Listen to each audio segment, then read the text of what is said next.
Welcome to another exciting episode of the NIDS View, a weekly show of the National Institute for Deterrence Studies, where we are advancing peace, promoting stability, and helping you to think deterrence.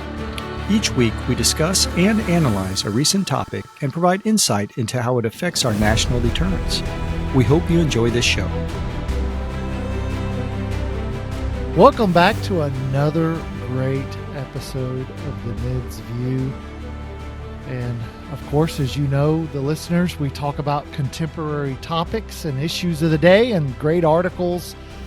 And today we actually have a really special guest with us.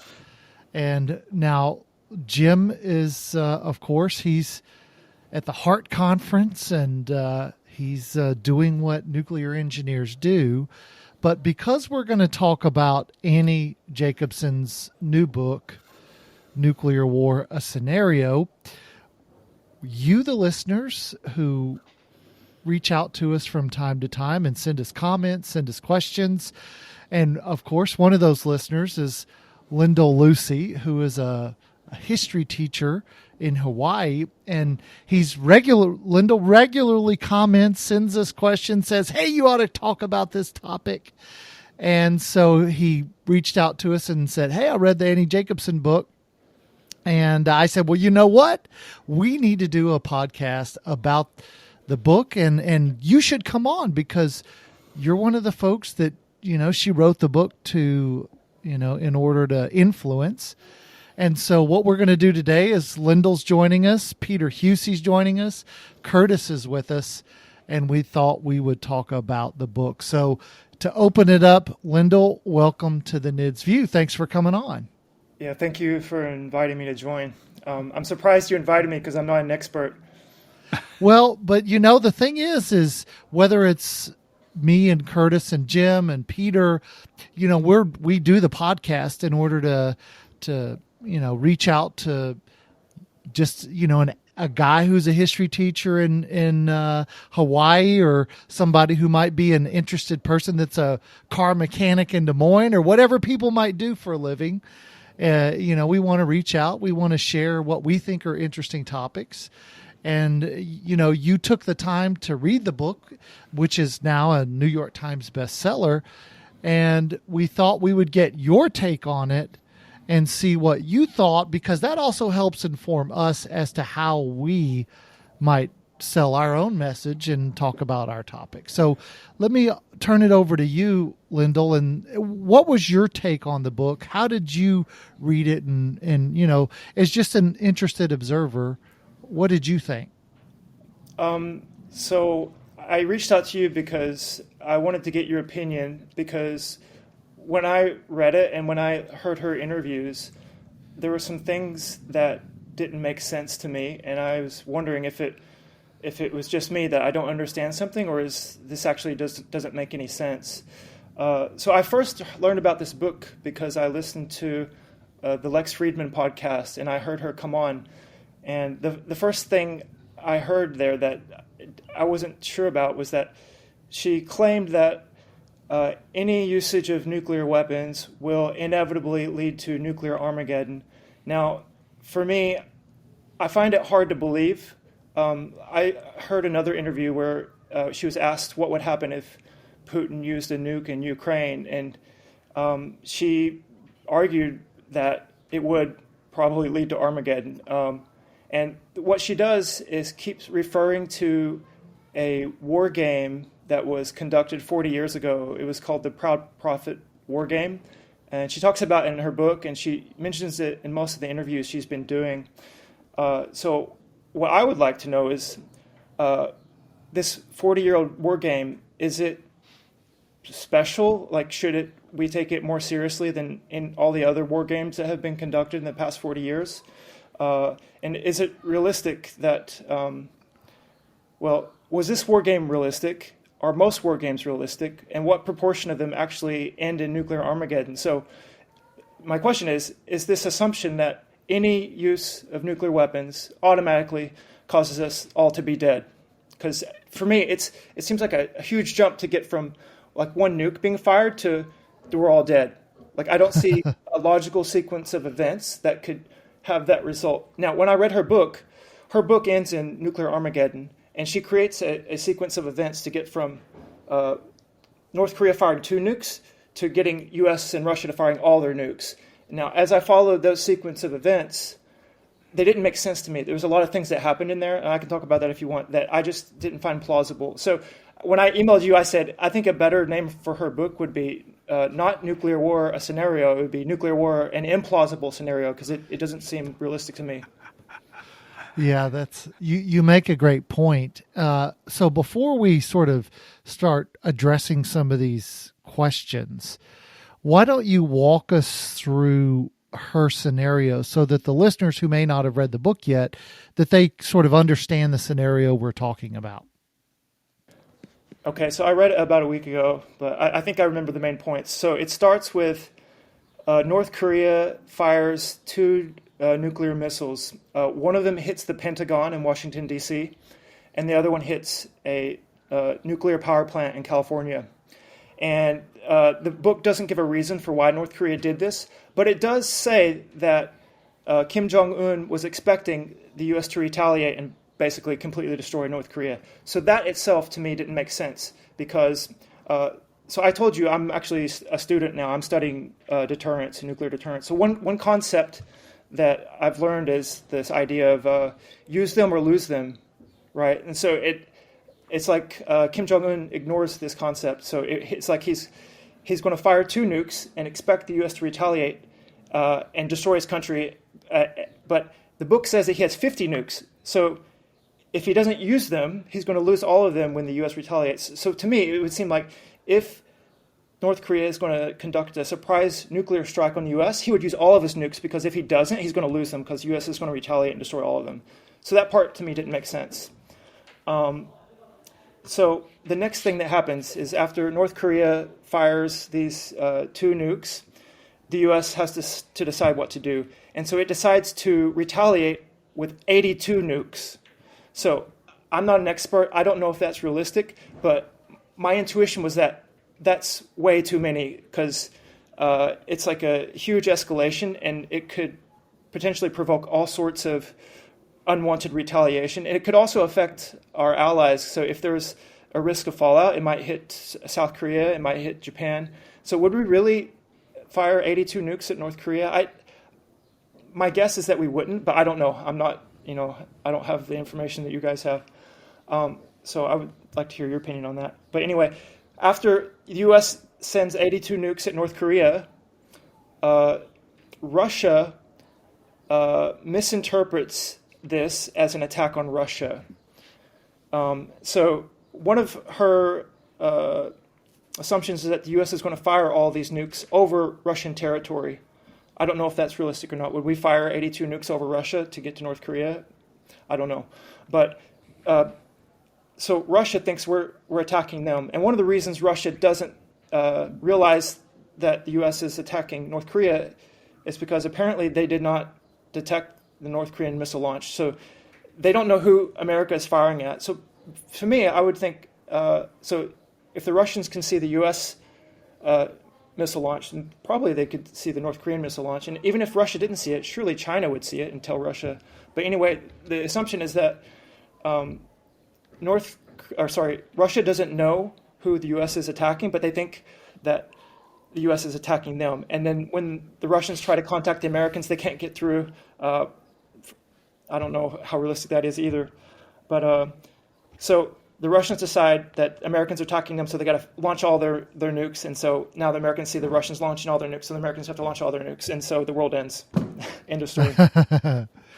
Yeah, it does seem like an implausible scenario. And I'll give Peter and Curtis a chance to talk. But just for you and for the listeners, war games are designed by the war gamers in order to get at specific learning objectives.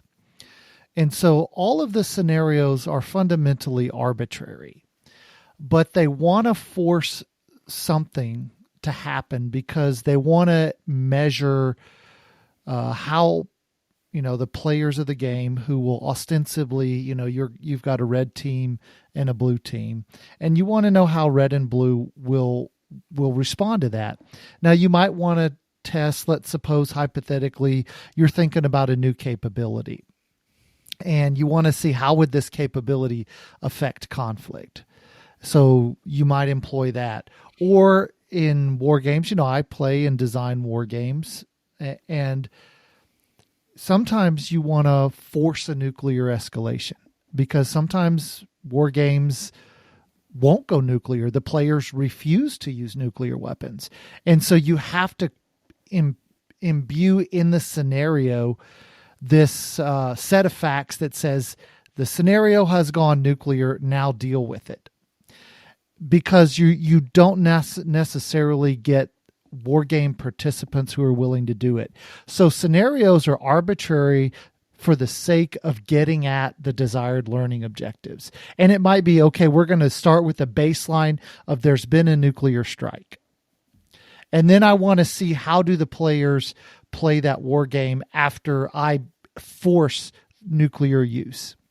And so when you talk about Proud Prophet or any other sets of war games, and the Navy has a big nuclear war game every year. The Air Force has one. Net Assessment, RAND, they create their own. So there's a whole series of war games that have different and varied scenarios, and they have different and varied outcomes. And just as, war games are played, they're never natural scenarios that develop on their own. They're always scripted for the sake of forcing participants to take certain actions to learn some desired outcome. And so with that, Peter, let me ask you first, Lindell has offered us this scenario, for his fundamental question is, is this realistic? Is this how things would go down? Let me get your take, Peter. Okay.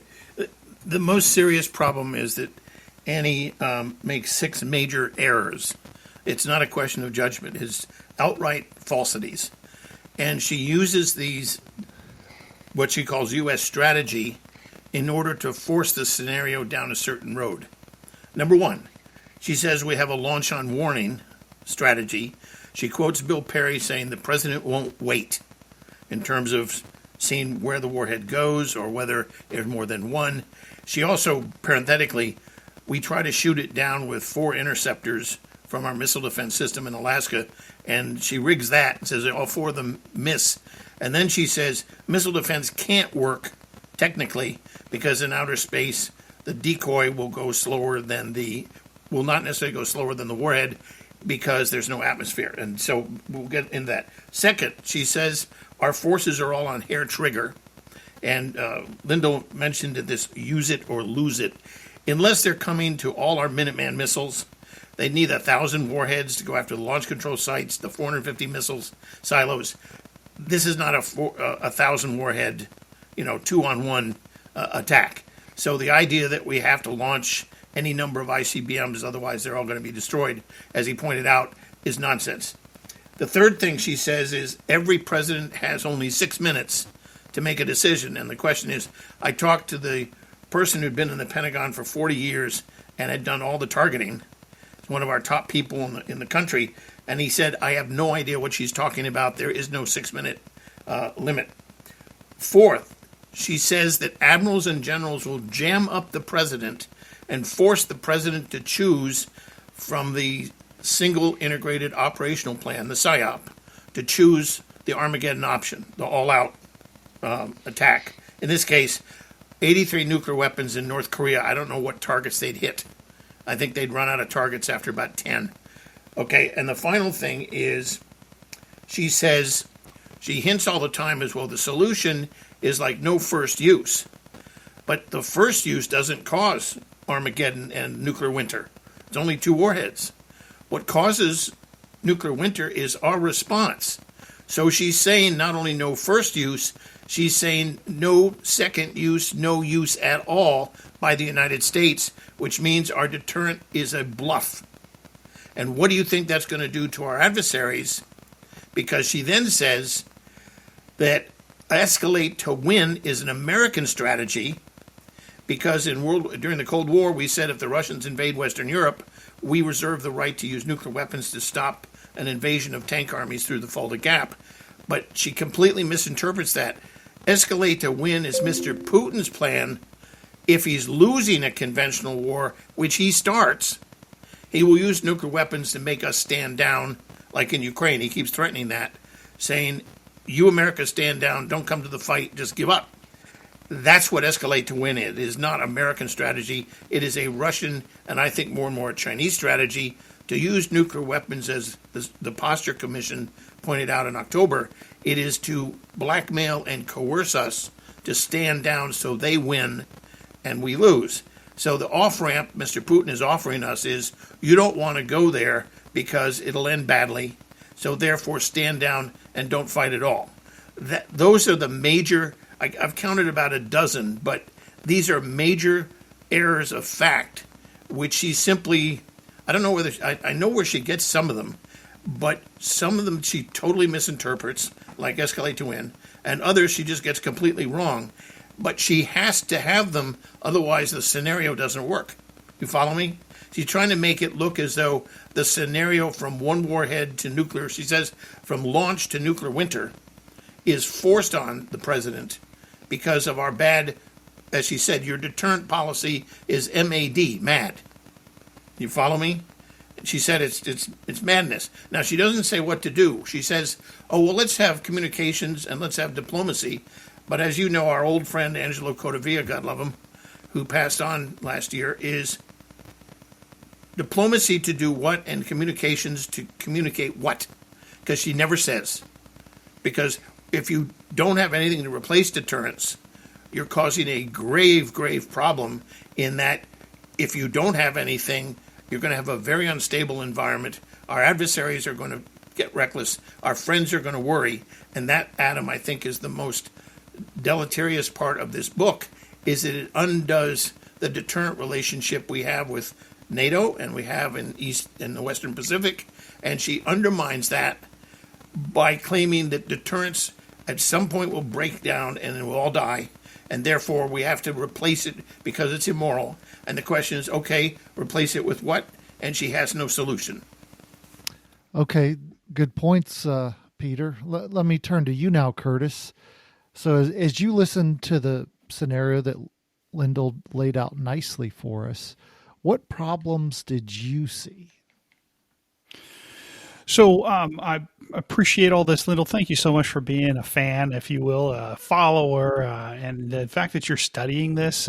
Very much would like to figure out how we can help you if you find that useful. It's awesome. So. I'm going to be upfront. I haven't read the book. I don't normally read nonfiction. So I don't, and it's kind of a joke. But what I've read from the different reviews, this kind of feels like anti-nuclear propaganda disguised as a novel. And, because of all of these errors and thought processes and sort of these ways to get there. The way we thought about nuclear war in the Cold War, and specifically Proud Prophet, for example, in the 80s, going into Able Archer later on in 83 as well, are these ideas of how the nuclear war was going to happen, and et cetera. But the reality of today is technology is different on both sides of the adversarial spectrum here. Our geopolitical environment is so much different. And our willingness to engage in this is different. Adam talked about how wargamings are so scripted out. Often, and probably not until recently, nukes probably were much part of the wargaming scenarios, because what happens is that when the wargamers want to practice the conventional war stuff, and when the nukes get involved, it tends to shut down all of what they're trying to learn. So they sort of write it off saying, hey, nuclear deterrence is holding so that we can do all the other things that we want to do. We had the same issue back in the day. We were doing doing wargaming, and we tried to introduce Spanish flu, and it it shut everything down in the war game that we had to write it out. And, because these kinds of issues can really, not allow you to achieve your objectives in the wargaming issue. So these are very scripted, as Adam said, and they are really designed to get you to a certain place. What I want to also say here is that a couple of the things that she says, I doubt that there is a North Korean ICBM that can actually reach the East Coast of the United States. So hitting the DC area is probably not plausible unless they're shooting from the ocean. At some point, maybe their submarines are better. Maybe they do something more covertly. And again, to your point, why shoot two? Right. And the user lose scenario is interesting. Matt Kroenig talks about it in his book about how that really doesn't work, because if you use for fear of losing, you actually execute or create the scenario you're trying to prevent. Right. You start the war you didn't want to have happen in the first place because you're trying to use the weapons first. So it's really not a logical argument to use or lose from either side of this scenario. She really centers a lot of her discussion on the decision-making challenges. I think she talks about, how we've got to make sure that the person in the White House is a good, upstanding person, or is a stable person, and these sorts of things. All these veiled hits at one, certain political individuals over others. And the reality here is that the American people decide who's in the White House. So if you're concerned about who might be making decisions in these things, it is not for any author to determine some sort of litmus test. It is for the American people to decide who's going to get elected. And that should be part of the American people's litmus test, right? Is this person too old? Is this person too inexperienced, et cetera, et cetera, et cetera? And to that point, I'll remind everybody, including on this panel, that I fought as many nuclear wars as anybody else in the world. And so, it's hard for any of us to really know how this would turn out. But I have to applaud you, Lindell, that how much you thought through this rationally and to some extent dispassionately, in that this really doesn't make a lot of sense. And I'm afraid to admit that you're probably the minority of those readers. And most of these readers of this book will say, geez, that's exactly the way it's going to happen, and we're all dead, and we have a lot to fear. And I just think that this book is perhaps a wake up call of how this can't happen. It's also a wake up call as to if you're really fearful that your ICBMs are going to fly over Russia and therefore you shouldn't use them, then that's a great argument, Peter, why we need SLCM-N and other capabilities that don't shoot over the poles and still be able to maintain our deterrent role. This isn't an argument against nuclear weapons. It's an argument for more across the spectrum in order to deter all of these different kinds of scenarios. That's my take. Yeah, I would say that what's interesting is she completely eliminates the idea of using a sea-launched ballistic missile from a submarine, which would not overfly the poles. And the other thing, she doesn't even imagine that we could have a SLCM-N, a cruise missile with the Navy, which we used to have but was taken out of business, which also could be used against North Korea, if that's what you wanted to do.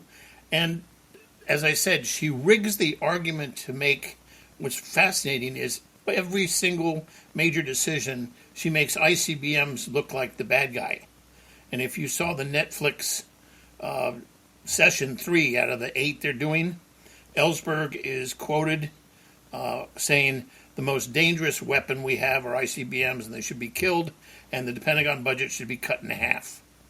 That's the ending and last clip of session 3. And Lindell, I have to say thank you for letting me know you were going to do a binge watch of the thing. Is that talk about leftist propaganda. They do a very good job of showing Lenin and Stalin's atrocities, which is unusual because you don't see that almost never. But then the rest of it, the Rosenbergs are innocent. Joe McCarthy never found a spy. The United States wanted to jam up Russia with a hydrogen bomb and he'd be the big shot and push them around. Truman used the bomb in Japan as quickly as possible to prevent the Russians from fighting the Japanese in Manchuria and getting credit for ending the war in the Pacific. It dovetails with what you see in this Jacobsen book. Plus, the New York Times has a series of articles called At the Brink, and they all come after the Oppenheimer movie. So this is a campaign. This is not just accidental, as you see. And what I found fascinating is, Lindell, you took arguments about the book which nobody who's interviewed her has asked yet. You know, why? But you came up with those arguments and sort of thought them through, and somehow others have not been able to sort of think their way through it as you have, which is... No, it's fascinating. None of these questions were asked about, well, why would you use ICBMs? Where did you get this idea of launch on warning? Where do you get this idea of hair trigger? And it's one question after another. Nobody asks her the question. All they do is reinforce her arguments. Yeah, that's right. It's to speak specifically to the scenario. There's a handful of things that I think are worth noting. And so, for example, U.S. Stratcom, which is responsible for targeting and, you know, of every single warhead in the U.S.'s arsenal, right? They have those warheads targeted at specific targets. And they might change or vary over time, but I think it does a disservice to Stratcom to say, well, Stratcom sends 80 unexpected ICBMs over Russia. Because I can promise you Stratcom would never make such an inadvertent mistake. They're far better. They've thought through this, and so they would use a different type of weapon. And so there are other weapons targeted at different targets to avoid such a thing. Now, secondly, this also sort of makes the Russians look incompetent in the sense that they missed the North Korean launches. And then they must not be watching. There's nobody in the Russian security apparatus that's watching CNN. So when the Pentagon blows up and when nuclear power plants in California blow up, nobody in Russia notices that happened. And nobody hears people talking about the North Korean attack. So that is also implausible. And then the idea that the United States is, let's dismiss the number 80. Let's suppose that's irrelevant. The idea that the Russians are going to mistake. Let's suppose hypothetically the U.S. is too stupid to know not to use ICBMs, to use submarine launch ballistic missiles. The Russians have the technology. Remember, these are ballistic missiles. So what can you do with the ballistic missile? Well, you know where it's going to hit because it flies a ballistic trajectory. And so just as we map ballistic trajectories of everything we see, and we plot those trajectories out and we update them as missiles fly, the Russians have capabilities to do the same thing. And so they can see a missile's movement from launch to space and then down, and they can track it, and they know it's not coming towards Russia. So that's a implausible mistake. And then, of course, in the book, she says, well, the Russians try to call the president, and the president can't be reached. That's implausible. The president can be reached at all times. And then the Russians launching everything, that's implausible. That's, you're not going to launch everything for 83. Just the mistakes that are made are so that it remind me of watching a Three Stooges movie, because those are the kinds of mistakes that I saw that she sort of... She assumes that, and she quotes Bill Perry for this, is that the Russians, Putin won't wait to even see where the nuclear warheads detonate, or even if they are nuclear, that he will assume they're coming at him. They'll assume that they're nuclear and launch on warning before there's even a detonation. Yeah, and this is just a mistake because they have an operational perimeter system. And there's not much plausible about it. Now, Lindell, we've talked a lot. What did you want to add to the discussion as well?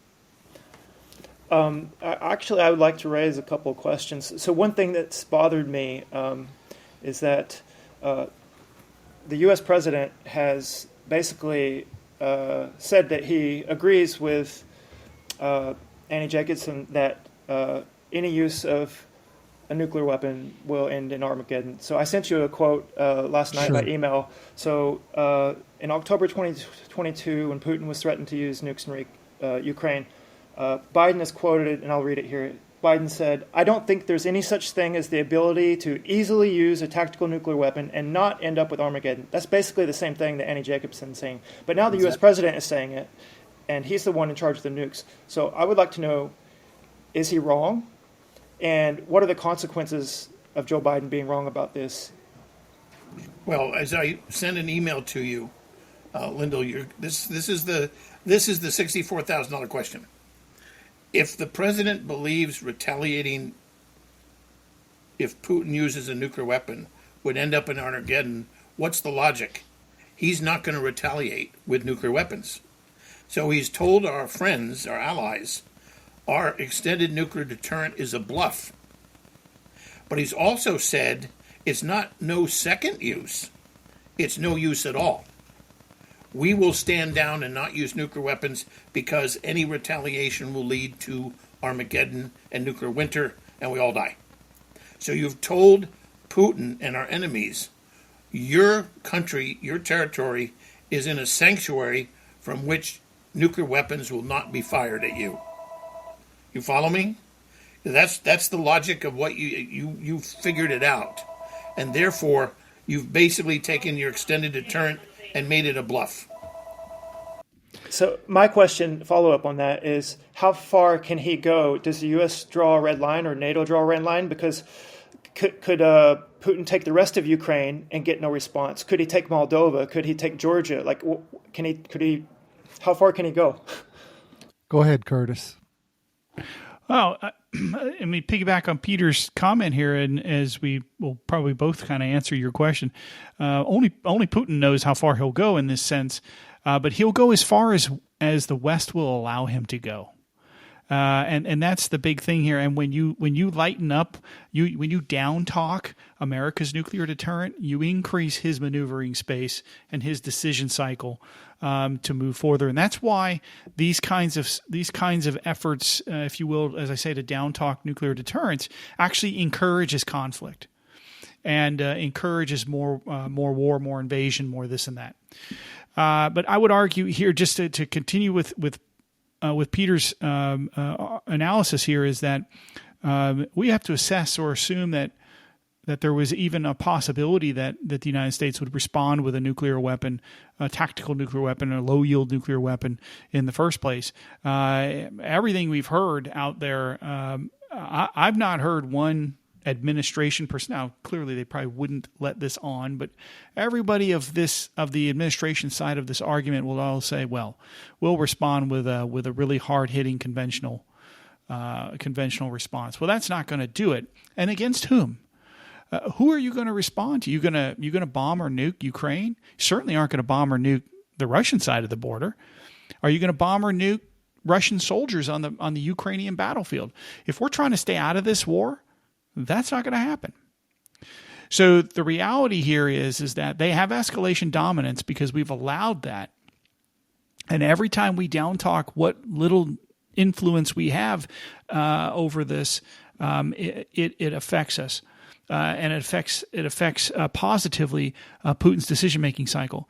And if we're worried about non-proliferation in Europe amongst the Western powers, we're encouraging it at this point. When you see Germany and Poland talk about their own nuclear weapons possibility, it's not because they're afraid that Trump might be elected. It's because they're afraid possibly that America and the administration today does not likely believe in its extended deterrent capability right now, because that's not what the rhetoric we're hearing from those diplomats right now. So that's my thought to that. I guess I would add one point in terms of, this idea, and it's much of the discussion about nuclear weapons is ahistorical. So, for example, when we have a discussion about, how many nuclear weapons do we need? There's a general assumption that if there's 1,000 targets, you need 1,000 weapons. And I'll just remind people that during the Vietnam conflict, the Americans, would fire about 55,000 rounds of small arms munitions to kill each individual adversary, the Viet Cong, the Viet Minh. It took about 55,000 rounds to kill one. So that means 54,999 rounds missed. But yet with nuclear weapons, we assume one weapon, one kill. So that's an illogic, because that's never how war works. Just like you saw with the failure of two recent British, Triton tests where the missiles failed. They didn't launch. So if that would have been war, that would have been 2 for 2 failures. So this idea that nuclear weapons and conventional war are completely different is problematic. And I say that to say that if you look at conventional war doesn't start on the small scale and then go all the way to large scale great power conflict. It's never worked that way. The idea of keeping wars limited at a conventional level has a long history of being true, even well before nuclear weapons were ever invented. So the idea that the only kind of nuclear use can be used to Armageddon would be ahistorical in the annals of warfare. Because nuclear weapons are, in fact, a tool. They don't change logic. They're bigger weapons that do more destruction, but they don't fundamentally change human logic and human fear. Because we fear death, we fear loss, we fear destruction. They help you fear that more. And so I think they encourage more restraint rather than more risk. And so the idea that we're going to inadvertently go to Armageddon, that would be antithetical to all history of warfare and to basic human logic. Lindell. So if Annie Jacobsen had contacted you and asked for advice on how to make a realistic scenario as opposed to this one that I've argued is implausible, how might it have actually played out? And let's say it happens in Ukraine. Let's say Putin follows through on his threat and he hits Ukraine with a tactical nuke. What happens next? I'm guessing it's not as exciting as Armageddon, but exactly.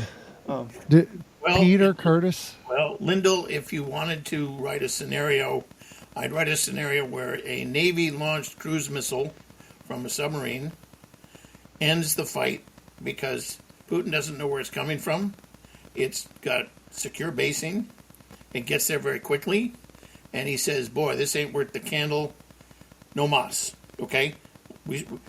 Admiral Haney put it this way, is you need to give the bad guys an off-ramp. So they can, and people have talked about this quite openly. So the question is, but that doesn't help her friends in the disarmament community, because the logic of that book would be, oh, wow, America has a technology that ended a war and prevented Armageddon. Boy, we need to get some of that stuff. So you have to understand the way she did this was to rig it so that the logical answer is have less weapons. Remember, she talks about sole authority. Don't let the crazy president have the sole authority to launch these weapons because he can end the world. And let's reduce, let's restrain, as you pointed out, there's an undertone of going to zero. But the question in my mind is, how do you get there? I've debated Ward Wilson of Global Zero at Princeton and down in Soho in New York City 2 years ago. And I won the debate because I said, how do you get from where you want, or here today, to where you want to go? At the same time, you're going to have to deter in the interim. And he couldn't answer the question. And neither can Annie. And that's the big failure of her book. Curtis? Well, I think in the Ukraine situation here, the goal is to not get to that point. So the use, what I would call the deployment of nuclear weapons, the withheld threat use of nuclear weapons, is how you get to a termination of this war, and you must figure out a way to get there. You must define it, what victory is, and so that it can be ended before this happens. Every day that this war continues is a potential day for a use, and that's why it is imperative that we get to a negotiated end. Just recently, on the 9th of April, the Secretary of Defense testified what he thought victory would look like, and it was his answer to the Senate was basically a sovereign, democratic, independent Ukraine that was capable of defending itself and deterring attacks. No mention there was at its original borders. So let's begin to proceed how we're going to negotiate this end so that this problem set never happens. It seems like the anti-nuclear community is so interested in celebrating the potential use of nuclear weapons, or the potential employment of nuclear weapons, that they completely ignore the value of the deployment of nuclear weapons. And this is where deterrence is key. And so with regard to disarmament, it can't be the United States first. It has to be the adversaries, the antagonists. They have to decide how they're going to handle that first. And in the end, the last one to disarm will be France. It won't be the Russians or the Chinese. Yeah, I would tell you, if a nuclear weapon were used in Ukraine, it's my assertion, and it's, of course, like much discussion about nuclear weapons, it's based on Fingerspitzengefühl, only you can say that. Clausewitz, if you, I don't know, Lindell, if you've read Clausewitz yet, but he talks about that the great commander has Fingerspitzengefühl. He has a fingertip feel for where to employ troops in the midst of a battle. And so I'm using mine to speculate on what might happen. And my speculation suggests that the United States and NATO member countries would probably pour capabilities to the Ukrainians. They would get the systems and the capabilities that they've been begging us for, and they would be able to fight a conventional fight. And you would see further conventional, traditional warfare. We would not use a nuclear weapon. Ukraine's not a NATO member state. We have no agreement to defend them against a nuclear attack, which is, you've seen, of 2 years of war without U.S. troops. A nuclear attack is not going to lead the United States to start nuking Russia. And so you would very likely see a conventional capability. You'd see more attrition warfare, and eventually you would see a stalemate and settlement. And that's how I think a nuclear use would turn out. And like the two neutral nations becoming NATO countries, you would see more nuclear-armed NATO countries after that. Yeah. And that's not something Putin wants. So as we try to wrap up the show, Lindell, let me give you the microphone again. Any further comments or questions before we wrap up? Yeah, you mentioned that if a tactical nuke was used, we would probably give Ukraine a lot of the weapons they've been asking for. I'm curious your thought on what would happen if I snap my fingers and all of a sudden Ukraine suddenly had its nuclear deterrent back because they gave up their nukes in the 90s. So what if they get nukes? How is that going to affect Putin's calculus? Well, the weapons they had were SS-18s, I believe, or SS-24s. They were the long-range.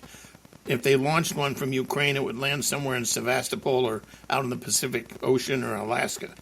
So unless they figured out how to downstage it, it could only go, would go 300 or 400 kilometers to hit Russia, and that's not the way it was designed. So I'm not sure they could reconfigure it at the time. I'm doubtful, but I understand having nuclear weapons, but the question is, Ukraine never had them. They were Russian on Ukraine's soil, but they didn't know how to use them. They built them. They had factories to build them, and they agreed not to build any. So if they had theater nuclear weapons, and we're fairly clear to Putin that we'll use these if you invade, and we'll use them very quickly, we'll take out Moscow, then Putin's calculus completely changes. I've read comments from like a Ukrainian diplomat saying that if Ukraine is not allowed into NATO, then they have no choice but to develop their own nuclear weapons. Otherwise, they can't deter Russia from doing this again. What do you think about that? I think it's very logical. I don't like it. I mean, you don't like proliferation, but if you're sitting in the Ukraine shoes, what else? How else would you come up with? What else would you think? Okay. I think Putin miscalculated in that any kind of settlement is Ukraine may decide to develop nuclear weapons if they don't, even if they don't join NATO. The question is, then what does Putin do?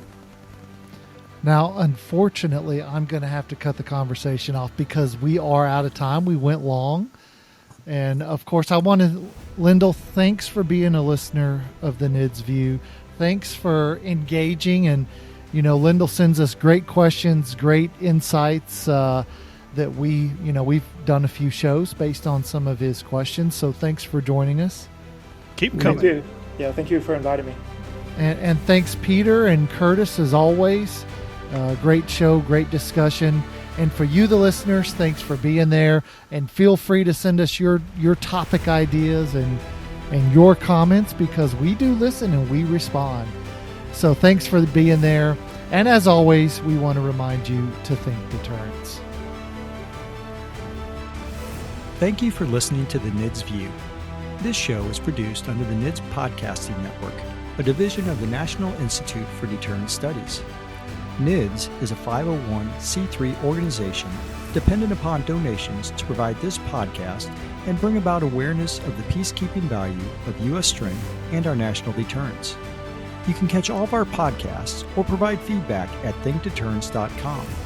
I would like to thank our producer, Kimberly Charrington, our sponsors, and all the fantastic members of the National Institute for Deterrence Studies for making this podcast possible. Stay tuned next week for another exciting and informative The NIDS View.